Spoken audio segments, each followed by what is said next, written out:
Hello everyone. Channel so आज date है 7 अक्टूबर 2023 और हमारा द हिंदू दिल्ली एडिशन से चलिए स्टार्ट करते हैं आज के न्यूज़पेपर एनालिसिस को। तो हमारी पहली न्यूज़ है नोबेल पीस प्राइज 2023 मिला है पीस के लिए ईरानियन एक्टिविस्ट नारगिस मोहम्मदी को। ये ईरान की एक्टिविस्ट है, स्पेशली वुमेन्स फील्ड में उन्होंने ज्यादा कुछ काम किया है, इसलिए इनको पीस प्राइज मिला है 2023 का। और ये इनका ये टर्म इनको जब ये प्राइज मिला है, लेकिन ये अभी भी जेल ही में है। अब जेल में क्यों है? क्योंकि ईरानियन गवर्नमेंट इनको एंटी गवर्नमेंट प्रोटेस्ट के तहत इनको जेल में रखा गया है। और इन्होंने वुमेन्स राइट के लिए कैंपेन किया है, डेमोक्रेसी के लिए इन्होंने कैंपेन किया है, डेथ पेनल्टी के अगेंस्ट इन्होंने कैंपेन किया। सो एक डेमोक्रेटिक एक्टिविस्ट और वुमेन्स राइट एक्टिविस्ट भी है ये। एक नाम है नरगिस मोहम्मदी। सुबह सुनकर यही था, उन्होंने जो अभी पुलिस कस्टडी में जो हिजाब सही से ना पहनने के कारण एक 22 ईयर्स ओल्ड विमेंस की पुलिस कस्टडी में हत्या हो गई थी, उस पर भी इन्होंने गवर्नमेंट के खिलाफ एक्शन लिया था। सो बस इनकी इसी वजह से इनको प्राइज मिला है। और इंटरेस्टिंग बात ये होगी कि 19th नंबर की विमेंस होंगी जिनको नोबेल पीस प्राइज मिला है, और सेकंड नंबर की ईरानियन विमेन होगी जिनके पीस प्राइज मिला है। पहले नंबर की कौन थी? पहले नंबर की थी श्रीन इबादी, जिनको 2003 में ईरान की यहाँ होने के कारण पीस प्राइज मिला था। सो ये 19 नंबर की ऑल ओवर विमेन्स है इन पीस फील्ड में। सेकेंडली ये है जो तो सेकंड नंबर की ईरानियन एक्टिविस्ट है, फीमेल। सो बढ़ते हैं अपने नेक्स्ट आर्टिकल की ओर।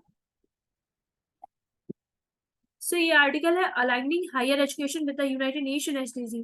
सो ये आर्टिकल ये बोल रहा है कि जो हमारी इंडियन हायर एजुकेशन है, इंस्टीट्यूशन है ना, उनको यूनाइटेड नेशन एसडीजी गोल्स 2030 तक जो फुलफिल करने हैं, अराउंड 193 यूएन मेंबर स्टेट्स को, उसमें हमारी हायर एजुकेशन में अगर सही से लिंक किया जाए एसडीजी गोल को तो अच्छे कारगर साबित हो सकते हैं।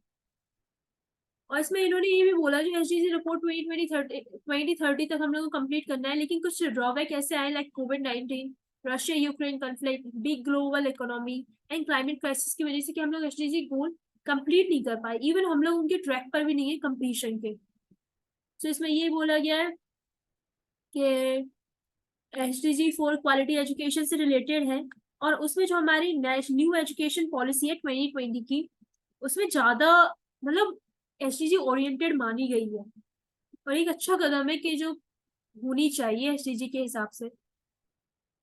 दूसरी बात, हायर एजुकेशन में हमारे एनईपी को ज्यादा रोल मिला है, जिससे क्रिएटिविटी को बहुत ज्यादा माना गया है। सोशल मोबिलिटी हम लोग कर सके, एक दूसरे मतलब सर्कुलर माइग्रेशन हो, क्रिटिकल थिंकिंग अवेलेबल हो, एम्प्लॉयमेंट स्किल अवेलेबल हो उनके लिए, उनको ग्रांट्स मिल सके।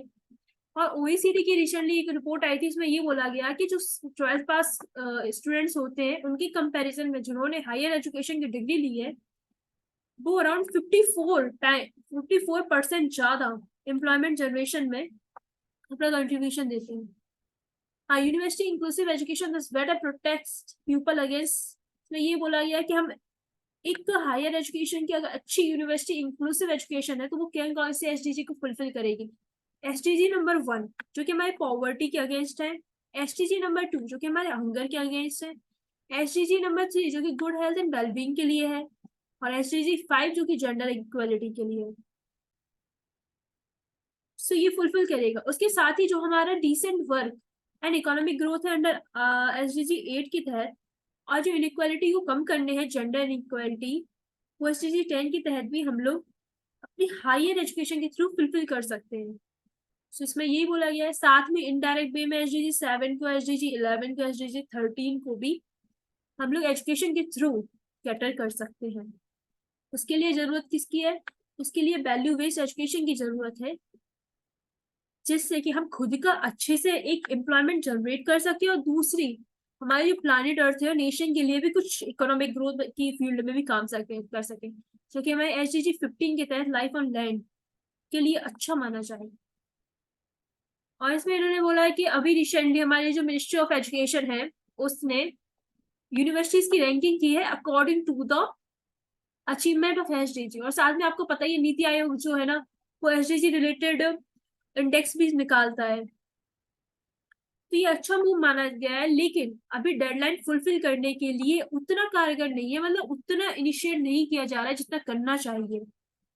और इसके साथ में ये बोला कि हमारी 56,000 अराउंड हायर एजुकेशन इंस्टीट्यूशन और यूनिवर्सिटी है, इन सबके साथ में काम करना चाहिए जिससे कि हम एसडीजी के टारगेट को फुलफिल कर सके। तो बस ये आर्टिकल जीएस 2 ऑफ व्यू से जो हमारे एजुकेशन का टॉपिक है ना सोशल जस्टिस में, उसके हिसाब से अच्छा आर्टिकल है। और इसको लिंक करके ऊपर से पूछ सकते हैं कि how are higher education institution can fulfil the target of SDG 2030।